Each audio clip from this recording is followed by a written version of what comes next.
Channel. और आज की जो वीडियो है वो सीटेट पेपर 2 जो अभी हुआ है आपका जुलाई का, अभी 2024 का, उसी पेपर को डिस्कस करेंगे। साथ में ये बात मैं कंफर्मेशन के साथ कह सकती हूँ कि इस जो मैं आंसर आपको अभी इस पेपर के बताने वाली हूँ, मैंने पूरी तरीके से इसको कहीं भी कोई डाउट नहीं रखा है और एकदम एग्जैक्ट आंसर आपके साथ डिस्कस करने वाली हूँ। आप जब आंसर की आएगी ऑफिशियल तब आप देख लेंगे कि एक भी क्वेश्चन का आंसर आपको गलत नहीं मिलेगा। तो इस पेपर से अगर मैं आपको आंसर बता रही हूँ तो पूरी तरीके से हर जगह से देखने के बाद, कहीं अगर अर्थ पूछा है तो उसको डिक्शनरी से पूरी तरीके से देखने के बाद ही आपको बता रही हूँ, तो आप आराम से इससे मैच कर सकते हैं अपने आंसर को। ठीक है, तो सबसे पहला जो पैराग्राफ गद्यांश दिया गया है उसको पढ़ते हैं। ठीक है, और आपको मैं बताती हूँ कि यहीं पे सारे जो आंसर हैं यहीं से आपको प्रूव हो जाएगा कि आंसर सही है। जैसे कि पहला क्वेश्चन पूछा गया है 91 में कि समाज के बदतर होने की स्थिति। पहले आप लोगों से रिक्वेस्ट है कि अगर ये अच्छा लगता है तो आप लोग प्लीज़ चैनल को सब्सक्राइब और वीडियो को लाइक ज़रूर करिएगा, क्योंकि मैं एकदम आप लोगों को पूरे कॉन्फिडेंस के साथ कहती हूँ कि जो आंसर मैं बता रही हूँ वही आंसर की में आएगा। अगर इतना कह रही हूँ तो शायद मैंने कुछ चीज़ों को बहुत आराम से, इसीलिए कल मैंने नहीं दिया, आज दे रही हूँ और आज ही मैं सारे सब्जेक्ट के दूंगी। CDP की मैंने कल दे दी थी।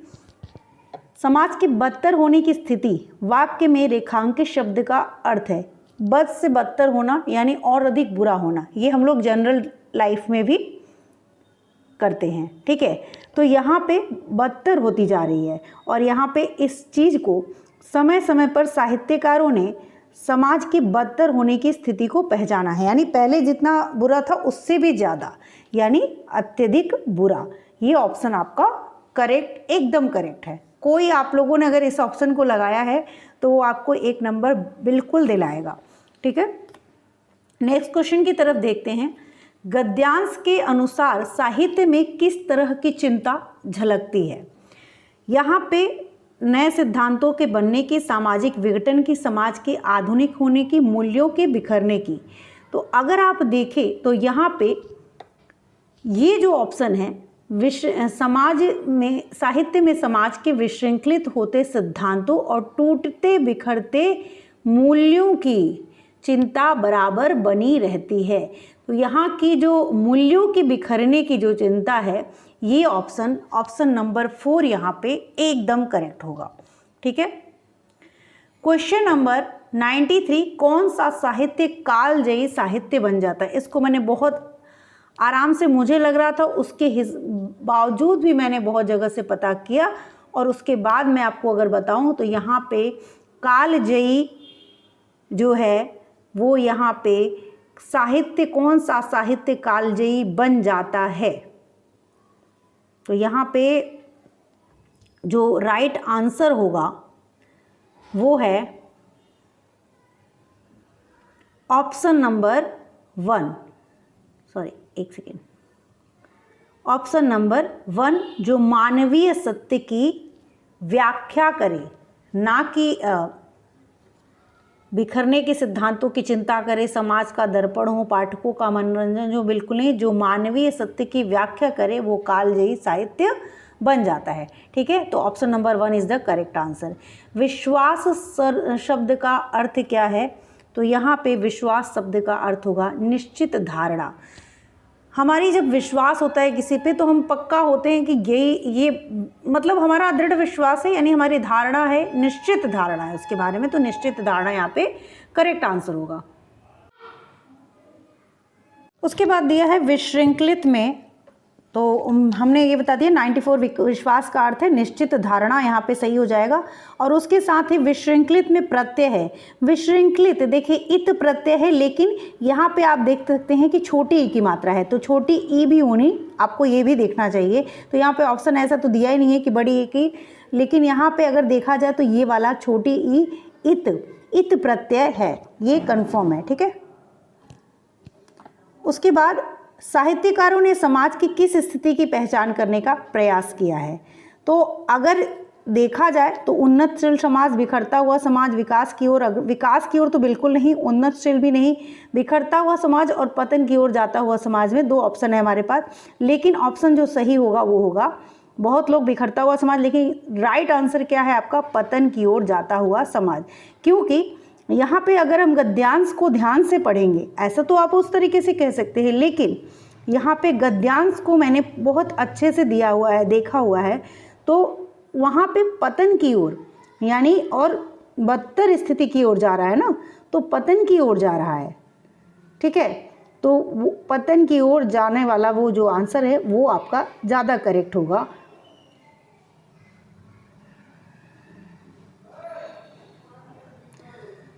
तो ऑप्शन नंबर जो यहाँ पे ऑप्शन नंबर 4 है, पतन की ओर जाता हुआ समाज, ये आपका राइट हो जाएगा।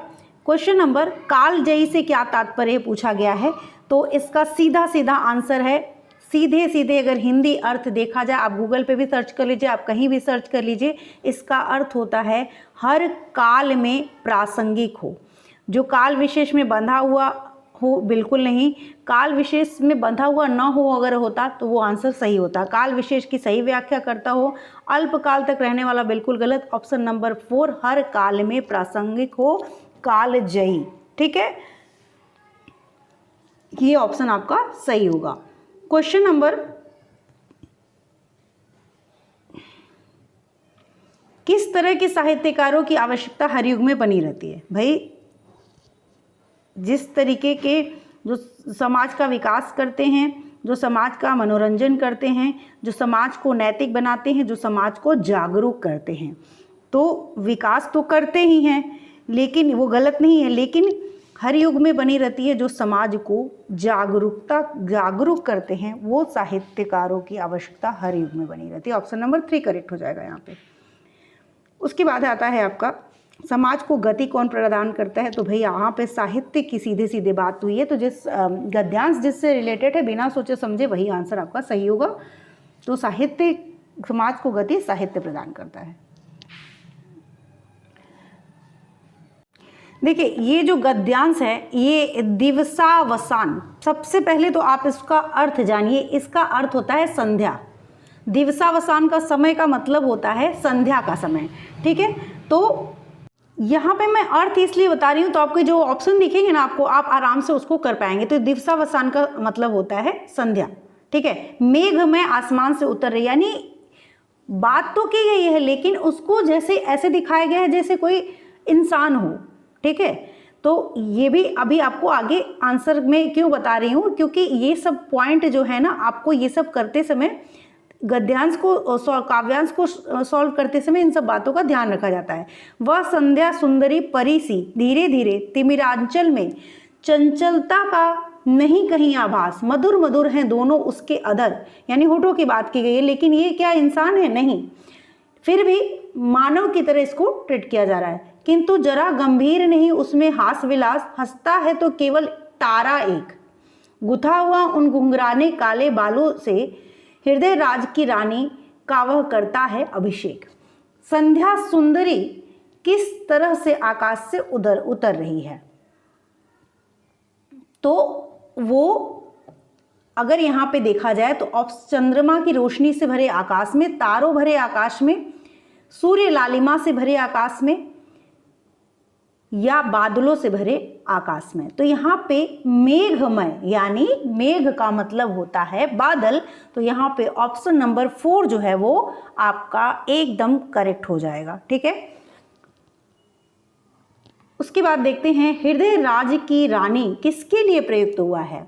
अभी आप देखें कि संध्या सुंदरी की बात तो की गई थी, तो यहाँ पे संध्या की ही बात की जा रही है, ठीक है।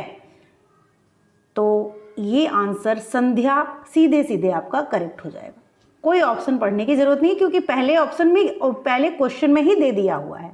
कौन उतर रहा है? संध्या सुंदरी। तो हृदय रानी, राज की रानी संध्या के लिए बात किया गया है। दिवसावसान का संधि विच्छेद जो होता है, बहुत लोग कंफ्यूज होंगे अवसान में, नहीं, ऑप्शन नंबर 3 दिवस प्लस अवसान इज इक्वल टू दिवसावसान, ठीक है। एकदम करेक्ट है, कोई आप लोग ये मत रखिएगा कि नहीं दूसरा कुछ आंसर हो सकता है, एकदम करेक्ट है। मैं इतना कॉन्फिडेंस से इसलिए कह रही हूँ कि पूरी तरीके से मैंने पेपर को पहले खुद देखा है, उसके बाद मेरा पेपर नहीं था, मैंने सीटेट का कोई पेपर नहीं दिया है, मैंने पेपर को देखा है और हिंदी की अच्छी नॉलेज अच्छी तरीके से अगर किसी को बता रही हूँ तो मैं पूरा उस चीज़ का ध्यान रखती हूँ कि अगर मैं सामने जा रही हूँ तो उस चीज़ को पूरी तरीके से देखूँ कि हाँ आंसर सही होना चाहिए। तो अपनी तरफ से पूरी कोशिश है कि पूरा परफेक्ट आंसर दूँ। आगे आंसर ऑफिशियल आंसर की क्या आती है देखा जाएगा, लेकिन मुझे लगता है कि जो मैं बता रही हूँ उसमें से कुछ भी गलत नहीं होने वाला है। पद्यांश में किसका चित्रण हुआ है? तो पद्यांश में आपका वेदना का बिल्कुल नहीं, प्रेम भाव का, नव चेतना का जी नहीं, प्रकृति का चित्रण किया गया है यहाँ पे। उसके बाद किसके हंसने की बात की गई है? अगर मैंने यहाँ पे हंसता है तो केवल तारा एक, तो यहाँ पे हंसने की बात सिर्फ तारे की गई है। तो यहाँ पे किसके हंसने की बात की गई है? 104 नंबर में आपका जिसका भी ये पेपर है उसने भी सही लगाया है, तारा इज द राइट आंसर। पद्यांश में किस अलंकार का प्रयोग अधिक मुखरित है? मैंने पहले इसी बात का जिक्र कर रही थी मैं कि देखिए यहाँ पे हर चीज को, प्रकृति को मानव की तरह किया जा रहा है, उसके अधर, उसकी सुंदरता, ये है मानवीकरण अलंकार। इसीलिए मैं काव्यांश का जब अर्थ आपको हल्का सा बताने की कोशिश कर रही थी, क्योंकि ये प्रश्न है और पूछा गया है, और अगर ऐसा होता है तो ये जरूर क्वेश्चन, अगर किसी निर्जीव को सजीव के रूप में चित्रित किया जाता है तो इस अलंकार की जरूर बात की जाती है। तो यहाँ पे मानवीकरण अलंकार का अधिक मुखरित है, प्रयोग अधिक मुखरित है। ठीक है, उसके बाद आ जाता है आपका लैंग्वेज पेडागोजी। अगर आप लोगों को अच्छा लगा हो सेशन तो आप वीडियो को लाइक ज़रूर करिएगा। इसके आगे के प्रश्न जो है मैं ये इसके बाद एक वीडियो डालूंगी जिसको मैं आप लोगों को पूरी तरीके से एकदम, जब तक मैं आश्वस्त नहीं हो जाती हूँ, एक क्वेश्चन को मेरे लिए डाउट है जो पेडागोजी की सॉल्व की है उसको भी मैं देख लेती हूँ, तो आपके साथ डिस्कस करती हूँ। 100% श्योर होने के बाद ही मैं वीडियो डाल रही हूँ। तो आप लोग जब देखिएगा तो ये जान लीजिएगा अगर मैंने आंसर बताया है तो वो सही होगा मैक्सिमम 99%। अब 1% में मैं भी गलत हो सकती हूँ, हो सकता है कि उनके हिसाब से कुछ और आंसर आए, तो ठीक है उसको देखेंगे बाद में कि ये आपका सही है। अभी तक मैंने जितना बताया सही है।